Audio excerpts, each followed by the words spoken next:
बहुत समय की बात है, राजाओं का राज चलता था। तो एक राजा जनकपुरी में राजा रहता था, उसका नाम था जनक, राजा जनक। तो राजा जनक की प्रजा बहुत खुश रहते थे राजा से। राजा सबकी मन की बातें सुनता था, और मतलब सबकी बातें सुनता था, सबकी देखभाल करता था, और राजा सबकी बातों का हल करना। तो जनकपुरी राजा की संतान नहीं थी, और जब संतान नहीं थी तो वहाँ हाहाकार मच गया, बारिश नहीं हुई। तो जब बारिश नहीं हुई तो एक व्यास मुनि ने कहा कि तुम्हारी धरती में तभी बारिश होगी जब तुम राजा जनकपुरी जो है हल चलाएगा, तब जाके तुम्हारे धरती में बारिश होगी। तो राजा जनक ने सोचा, अपनी प्रजा का ध्यान कैसे दूँ मैं, अपनी प्रजा के लिए मुझे हल तो लगानी पड़ेगी। तो राजा जनक ने हल चलाया, तो घड़े में ऋषि मुनियों ने अपने खून रखा था बंद करके। तो उसमें एक सुंदर सी कन्या घड़े के अंदर से निकली। तो राजा जनकपुरी ने देखा तो बड़े प्रसन्न हो गए, क्योंकि उनके बच्चे नहीं थे, उनको पुत्री की प्राप्ति हो गई। और जैसी वो पुत्री दिखी तो जनकपुरी में बारिश आने लगी, और सब कुछ ठीक होने लगा। और राजा जनक घर आया, अपनी पत्नी से कहने लगा, अरे भगवान, हमें प्रभु ने लड़की दी है, कन्या दी है।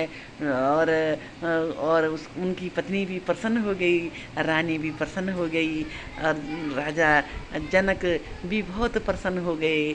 और वहाँ बारिश आने लगी, और सब हरा भरा हो गया। और जब तो उन्होंने कहा कि वो तो माता थी, साक्षात माता थी, सीता माता थी। और तो राजा जनक ने कहा, मैं इस लड़की का नाम तो मैं सीता रखूँगा। तो उन्होंने उनका नाम सीता रख दिया। तो सीता माता साक्षात लक्ष्मी का अवतार थी वो। और जैसी बारिश होने लगी, वहाँ हरा भरा सब कुछ होने लगा। और राजा जनकपुरी की दूसरी लड़की भी हो गई, दूसरी लड़की भी हो गई, उसके नाम थी उर्मिला रख दिया। और राजा बहुत प्रसन्न हो गए, जनकपुरी जी। और सीता भी बड़ी होने लग गई, और सब गुणवान और धनवान, विद्यावान, और बहुत ही सुशील और सुंदर और मधुर भाषिणी, बहुत ही प्यारी बच्ची। और इतनी प्यारी बच्ची की सबका मन सीता को देखकर बहुत लाड लजाते थे। और सीता, क्योंकि सीता साक्षात लक्ष्मी हुई थी। और उनका आचरण व्यवहार बचपन से ही भगवान में बहुत विश्वास करना, पूजा करना, और भगवान की प्रति समर्पित होना, और ये सारे आचरण सीता के अंदर बचपनी से भरे थे। और वहाँ पर एक धनुष भी रखी थी, जो शिव की धनुष थी। उस धनुष को सीता इधर से उधर उठा के रख देती थी, जिस धनुष को कोई उठा नहीं पाता था। तो राजा जनक ने अपने मन में सोचा कि मेरी सीता तो इतनी सी है, इसने धनुष को उठा के उधर रख दिया, इधर रख दिया, मैं तो अपनी सीता का विवाह उससे ही करूँगी जो इस धनुष को उठाएगा।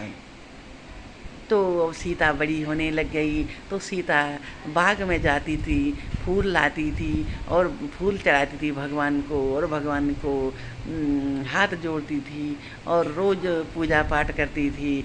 और सीता का आचरण और व्यवहार बहुत ही अच्छा और सुंदर, स्वच्छ विचार था बचपन से ही। तो सीता माता का आचार विचार बहुत ही गुणवान, गुणकारी थे। तो अब सीता जैसी बड़ी हुई, उसकी पढ़ाई भी पूरी हुई और सीता माता अपना माता पिता का ध्यान रख रही और सब कुछ अच्छा अच्छा कर रही है और भगवान का पूजा भी करती थी। और जनक राजा जनक बहुत प्रसन्न होते थे और सीता को बहुत लाड प्यार करते थे। और तो जो बात उन्होंने मन में ठानी थी कि मैं अपनी सीता का विवाह उससे करूँगी, करूँगा कि जो मेरी सीता ने धनुष उठाई है उसी वो धनुष उठा दे और उसके साथ में विवाह करूँगा। उसने अपनी पत्नी से कहा कि हे भगवान, मैंने आपसे बताना है, अब मेरी सीता बड़ी हो रही है, आपसे बताता हूँ मैं अपनी मन की बातें। तो रानी कहने लगी बताओ जी।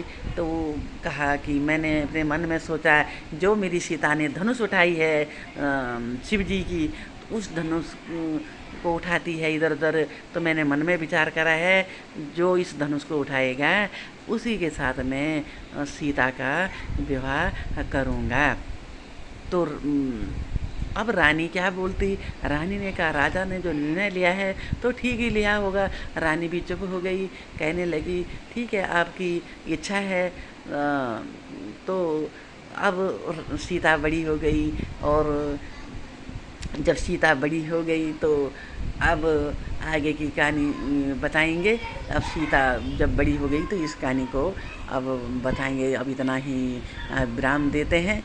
जय श्री राम।